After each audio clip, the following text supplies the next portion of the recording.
Why is it so hard for me to do hard things? Consider the last time you took a chemistry test, edit a YouTube video, or push your physical limits to complete the 2.4 run. How did you feel? Hard work often makes you feel bad at the moment. You often think to yourself, I'll never do this again. It's way too hard. Instead of challenging yourself, you start doing activities that make you feel at ease or things that are simple. Then you wonder why you are incapable of focusing on your work daily. You train your brain to like comfort, but discomfort is when growth happens. Have you ever wondered why it's so easy for other people to be productive? Have you ever feel motivated to do certain things only to have that drive dry out within a few days? I often think about producing 1 video a week and 52 videos a year. But after editing that video, I almost want to give up. So in this video, I want to share with you how to trick our brains to do the hard things and accomplish our goals. Keep on watching.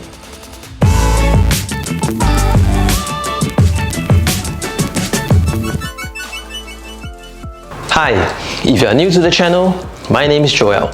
Welcome to this channel. I like to talk about personal finance, productivity, and health and fitness. If you like content like this, then I invite you to subscribe to this channel and click the bell notification button so that you don't miss any of the videos that I produce. So to trick our brain to do the hard things, let us identify the root of the problem. How often do you check Instagram or TikTok? Is it easy? Do you feel like it requires a ton of effort? Probably not. I can sit on YouTube for hours. I refresh the feed multiple times despite seeing everything there on the platform. When it comes to doing other things such as reading, writing or editing, I struggle. I find that I can't focus, I zone out or even just get tired. I was frustrated.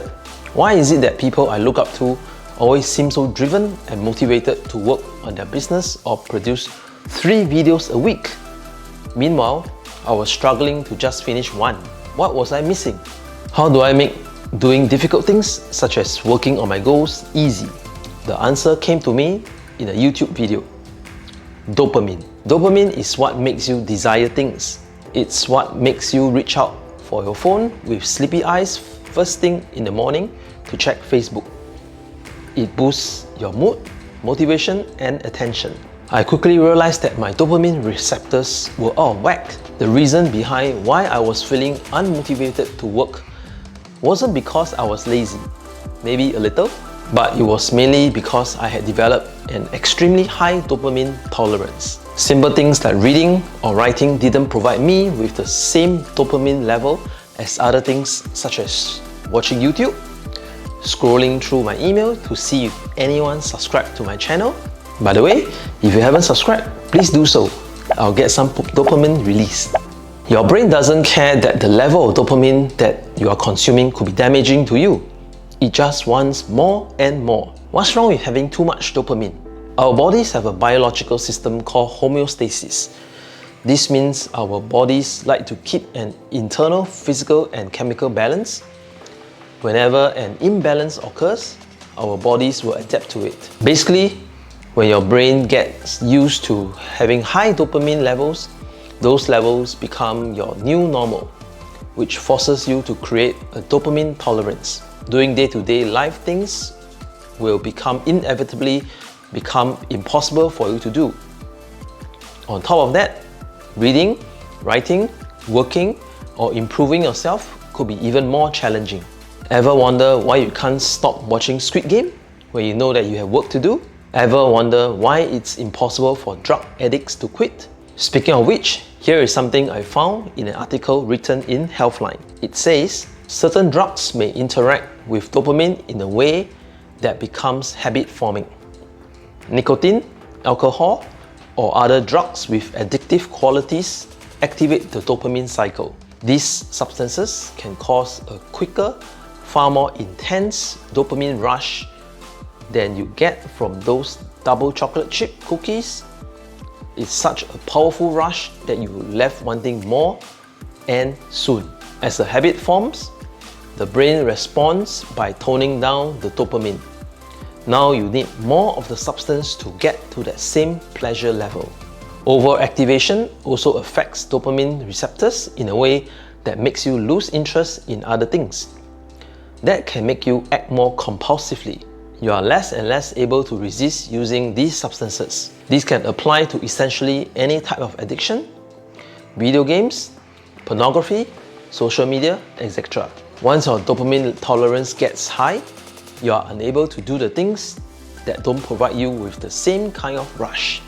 With that being said, here are a few ideas I've been using to balance out my dopamine levels and essentially trick my brain into doing hard things again. First, cut all activities, for example social media, that gives you dopamine rush one time per week. Every morning when I wake up, I go on Instagram, I check the feed, go to the bathroom, brush my teeth, check Instagram, make coffee, check Instagram, sit down to read, check Instagram. After reading one paragraph, check Instagram. Well, you get it. Comment in the section below by saying, I'm like that, if you face the same situation as me. Reading a book was not as fun as Instagram. When I read, my mind tends to wander off to some other places and I can't concentrate on the book. According to an article by Harvard University researcher Trevor Haynes, he said, when you get a social media notification, your brain sends a chemical messenger called dopamine along a reward pathway which makes you feel good. Dopamine is associated with food, exercise, love, sex, gambling, drugs, and now social media. When rewards are delivered randomly, as with a slot machine or a positive interaction on social media, and checking for the reward is easy, the dopamine triggering behavior becomes a habit. Social media addiction involves broken reward pathways in our brains. Social media provides immediate rewards in a form of attention from your network for minimal effort through a quick thumb tap. Therefore, the brain rewires itself, making you desire likes, retweets, emoji applause, and so on. 5 to 10% of internet users are psychologically addicted and can't control how much time they spend online. Brain scans of social media addicts are similar to those of drug-dependent brains. There is a clear change in the regions of the brain that control emotions, attention, and decision-making. What does that mean? Too much social media will alter your brain chemistry. I never considered this before. I was always unaware of my use of social media. I use excuses like, everyone else is on it and they are fine. Or, I need to stay in touch. Stay in touch? To what? I get it. Cutting it out is hard, and there are tons of benefits to social media. You can use it to network, connect with family members, promote your business, amongst many other things. The problem is, we are oblivious to the negative effects that come with the platform. And while cutting it out completely isn't an option, limiting it is definitely worth doing. How can you apply this? You can go about in two ways. The first option is to do it cold turkey and do a hard and brutal detox, essentially eliminating everything fun out of your day.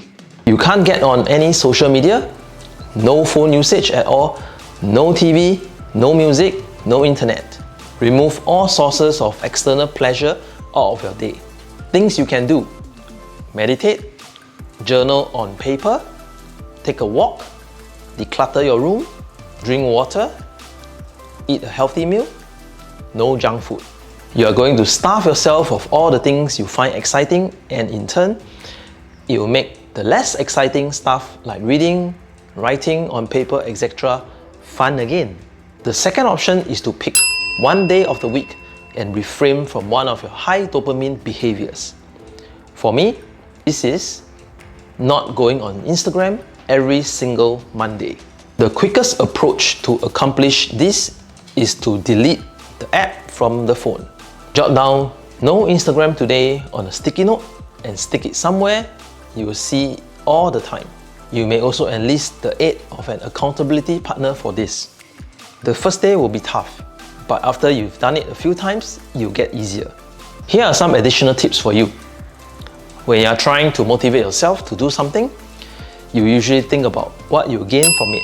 For example, when I'm pumping myself up to do my X3 workout, I tell myself that strength training is good for me.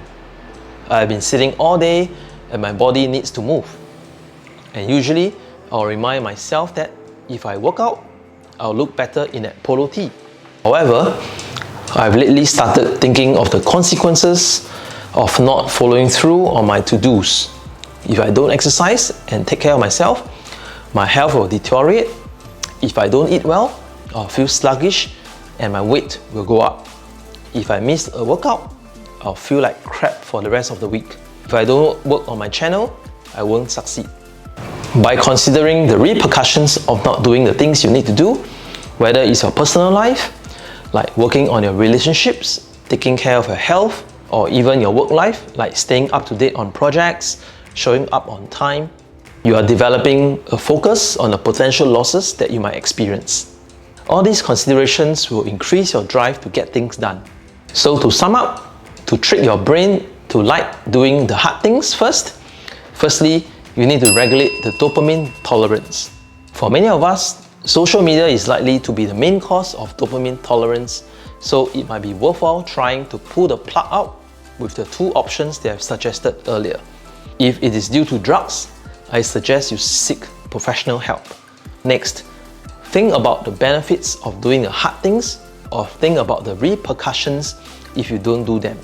These will motivate your brain to carry out the task. It's frustrating to think that you have so little control over your mind, but gaining that self-awareness is the first step in turning the tables. It's not going to be simple, but if you want to see a significant and beneficial transformation in your life, you have to step out of your comfort zone and eliminate the activities that are holding you back.